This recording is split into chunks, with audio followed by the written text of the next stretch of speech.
Bonjour, dans votre rendez-vous santé aujourd'hui, nous parlerons d'une des interventions esthétiques les plus pratiquées, la chirurgie du nez, encore appelée rhinoplastie, et plus exactement d'un changement radical dans la manière de procéder. Grâce à une nouvelle technique, on réalise maintenant de réelles rhinosculptures et vous verrez, ça change tout. Dorénavant, à chacun son nez. Puis, dans À vous de voir, nous vous donnerons toutes les infos à connaître sur les différents traitements de la ménopause qui ont fait tant polémique. Alors, où en est-on aujourd'hui en 2016 ? Traité, pas traité, telle est la question, et les réponses avec nos invités dans quelques minutes. Pour l'instant, nous commencerons avec vous, docteur Olivier Gerbeau. Donc, vous êtes chirurgien plasticien, on peut le dire spécialisé dans la rhinoplastie, dans le nez. Vous avez d'ailleurs organisé un congrès récemment, le premier congrès mondial de rhinoplastie qui s'est déroulé à Versailles. Il y avait, je crois, plus d'une quarantaine de pays présents. Oui, et plus de 550 participants, et on avait fait venir les 50 meilleurs chirurgiens du monde en rhinoplastie. Et ils ont eu des choses à dire pendant 4 jours sur le nez ? Le nez, c'est un monde à part entière, et beaucoup de chirurgiens se spécialisent dans le nez, tellement cette opération est complexe. On peut rappeler quand même que c'est une des interventions vraiment les plus fréquentes. Hein. C'est une des interventions les plus fréquentes, fait partie des 4-5 interventions les plus fréquentes, et chez l'homme, c'est la deuxième intervention en matière de fréquence. Ah, je crois que les hommes, ils se faisaient moins opérer du nez que les femmes. Alors, les femmes se font opérer en esthétique de différents éléments, notamment de la poitrine et autres, et donc par ordre... oui, bien sûr. Donc la révolution, révolution, en médecine, moi j'aime pas trop ce mot-là, mais ce que vous avez mis au point, d'ailleurs c'est vous qui l'avez mis au point, hein, c'est une nouvelle technique pour arriver à opérer autrement, et on va voir les avantages et les inconvénients, mais avant... J'aimerais que vous nous rappeliez ce que l'on fait sur un nez quand on opère un nez. Il ne faut pas oublier que dans le nez, il y a des os, mais il y a aussi beaucoup de cartilage. Tout à fait. D'abord, par où on passe ? Par l'intérieur du nez, il n'y a pas de cicatrice ? Alors, avant. Il y a deux possibilités. On peut passer soit par l'intérieur des orifices narinaires, soit faire une toute petite cicatrice entre les deux orifices pour soulever... Sur la columelle. Sur la columelle, exactement. C'est ce qui se trouve entre les deux narines. Exactement, pour soulever l'ensemble. Et là, ça permet de voir directement une partie des os et les cartilages. Et jusqu'à présent, c'est comme ça que ça se faisait, c'est-à-dire qu'on passait soit par l'intérieur, soit par l'extérieur, ce qu'on appelle les voies ouvertes, et on utilisait différents instruments pour pouvoir faire cette rhinoplastie. Or, ces instruments sur la partie osseuse avaient deux inconvénients. C'est que d'abord, ce sont des instruments que vous pouvez voir ici, qui sont des instruments avec un burin et un marteau. C'est vraiment un marteau et un burin. C'est exactement les mêmes qu'on utilise. Et avec ça, soit on va casser... Donc, les Je rappelle que vous êtes droitier, donc c'est un peu compliqué pour vous, mais bon, mais vous allez y arriver. Soit on va casser des os. Normalement, vous opérez de la main droite. Soit on casse des os pour diminuer la largeur de la pyramide osseuse, soit on va râper les os pour râper une bosse, et on peut aussi casser à différents endroits. Donc en fait, le principe, c'était de râper et de casser. Oui, mais sans y voir, donc c'est à l'aveugle. C'est à l'aveugle, et c'est ça qu'il faut savoir, c'est que en fait, la seule partie qu'on voit du nez, c'est la partie centrale. Toute cette partie latérale, depuis que la rhinoplastie existe, se fait complètement à l'aveugle. Non, mais quand vous prenez un marteau et un burin, je suis désolée, vous ne pouvez pas savoir exactement comment vous allez casser. Alors, on le sait, par l'habitude, et deuxièmement, il y a des petits éléments surélevés qui permettent, sous la peau, d'avoir à peu près l'idée d'où on se trouve.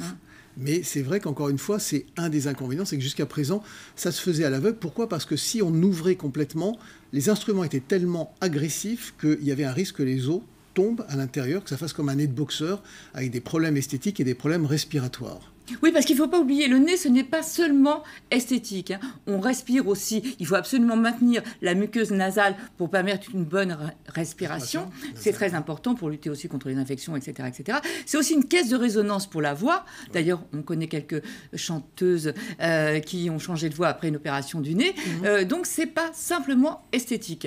Donc, avant, on faisait comme ça. J'imagine que les suites opératoires étaient lourdes, parce que quand on vient de vous... Il se passe exactement la même chose que quand on a été frappé, c'est-à-dire qu'on est gonflé, on a des bleus, on a des cocards qui peuvent durer 1 semaine, 2 semaines, parfois même plus, donc avec un retour au travail qui peut être compliqué, au moins dans les 2 semaines qui suivent l'intervention. Donc vous avez eu l'idée de minimiser les appareils, de miniaturiser les appareils. Donc là, montrez-nous maintenant la différence entre une râpe d'avant. Alors Enfin, d'avant, il y en a encore qui les utilisent. Hein. C'est ce qui est encore la référence, c'est les raps classiques, on va dire, vous voyez. Et ça, c'est des raps qui vont en fait vibrer. Donc ça, par exemple, c'est pour limer une bosse. Ça va être exactement pour faire ça. C'est-à-dire pour limer une bosse sur le nez, pour des personnes qui ont une bosse, ou limer un excès de volume sur les côtés. Et on peut aussi limer l'ensemble de la pyramide. Je prends souvent l'exemple de la pyramide égyptienne, parce que tout le monde connaît les pyramides égyptiennes. Vous parlez du nez égyptien, là? Non, je parle du nez globalement. Un nez qui a une bosse. La première chose qu'on fait, c'est casser le haut de la pyramide, c'est-à-dire casser la bosse, mais on se retrouve avec une pyramide qui est plus basse et donc plus large, donc un nez plus large, donc on est obligé de casser les deux côtés de la pyramide pour diminuer. Ce qu'on fait maintenant, c'est que grâce à ça, on peut, dans de nombreux cas, uniquement désépaissir l'ensemble de la pyramide, c'est-à-dire sculpter l'ensemble de la pyramide sans casser les os. Donc vous imaginez que ça change tout. On peut se permettre d'ouvrir complètement et de voir les os sous ses yeux, de les voir et de les sculpter. Et ça, on peut le faire parce que... Oui, pour comparer ça aux instruments qu'on a, vous savez, chez le dentiste. C'est exactement les mêmes. C'est ce qu'on appelle la piezochirurgie, qui, en fait, sont des instruments qui vibrent avec des petits ultrasons et qui vont avoir des mouvements très précis, très fins.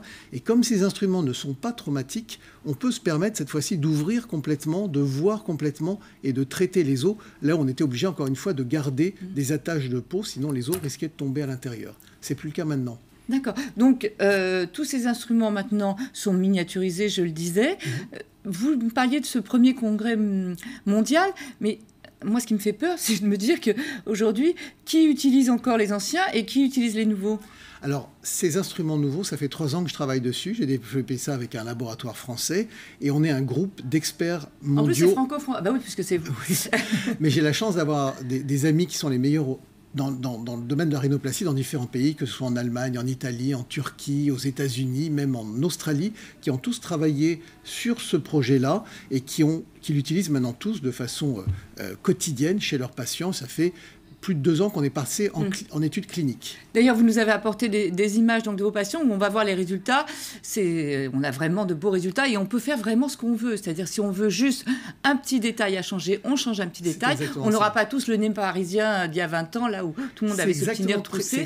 Là, racontez-nous un petit peu. Là, vous voyez le résultat d'une patiente qui avait un nez plutôt masculin, plutôt large, avec une bosse. Et là, c'est l'aspect 6 jours après. C'est-à-dire au moment où elle revient au cabinet. 6 jours après, il n'y a pas d'hématome, il n'y a rien. Voilà, il n'y a pas d'hématome, il n'y a pas d'échymose avec cette technique parce que c'est extrêmement précis. On ne traumatise pas les os. Et ça change énormément. C'est-à-dire que les gens peuvent reprendre le travail 6 jours après l'intervention. Ça se passe en ambulatoire, juste la journée Ça ou peut pas se faire en ambulatoire ou chez des gens qui viennent de plus loin passer la nuit à la clinique. Un autre cas, là, donc pareil. Alors là aussi, c'est un 3 cas où on voit un nez avec une pointe large. Et combien de jours après, là aussi, on est 6 jours après l'intervention. Ça, c'est incroyable, parce que je me souviens de personnes qui sortaient, qui avaient des hématomes, qui tombaient, qui changeaient de couleur, bleu, jaune. Et donc, ça, c'est fini, quoi. Voilà, ça, c'est fini avec cette technique. Et puis, j'imagine moins de douleur aussi. Alors, c'est pas une opération qui est douloureuse. Que ce soit la façon traditionnelle ou la façon ultrasonique, c'est pas une opération qui est une opération douloureuse. Là, vous voyez l'exemple d'un homme qui avait une déviation importante de la cloison et une grosse asymétrie du nez, une asymétrie du visage. Et là aussi, c'est des choses qui étaient très difficiles à corriger avec les instruments classiques. Alors que là, vous voyez, on peut vraiment sur mesure sculpter la partie qui est la plus large, la partie droite chez lui, pour qu'elle corresponde à la partie gauche et remettre bien sûr la cloison dans l'axe. Donc on peut réellement parler de rhinosculpture. Hein. Vous faites ce que vous voulez. Parce que le patient, j'imagine, parce que vous voulez vous. Mais donc il arrive, vous définissez avec lui avant exactement ses désirs. Voilà, on fait des simulations sur ordinateur et on peut vraiment maintenant être très très proche de ces simulations sur le résultat final. Juste pour terminer, vous me disiez que ce congrès, donc il y avait 40 nationalités différentes. J'imagine qu'il y a des pays dans lesquels les nez, la mode, c'est pas du tout le même nez qu'en France. Il y a des différences comme ça ? Alors bien sûr, il y a des différences culturelles et ethniques. Par exemple, en Asie, on va augmenter le nez parce que ce sont des personnes qui ont des nez qui sont plutôt larges et plutôt plats. Donc vous faites des greffes osseuses, vous faites quoi ? Donc on fait des greffes habituellement cartilagineuses. D'ailleurs, ces appareils permettent de faire des greffes là aussi de façon très sûre et sans douleur. Prendre par exemple un petit morceau de côte ou on peut prendre des morceaux d'oreille ou de cloison. Et la dernière chose dont on n'a pas parlé, c'est que ça permet de corriger aussi les problèmes respiratoires, des problèmes de cloison ou de cornée.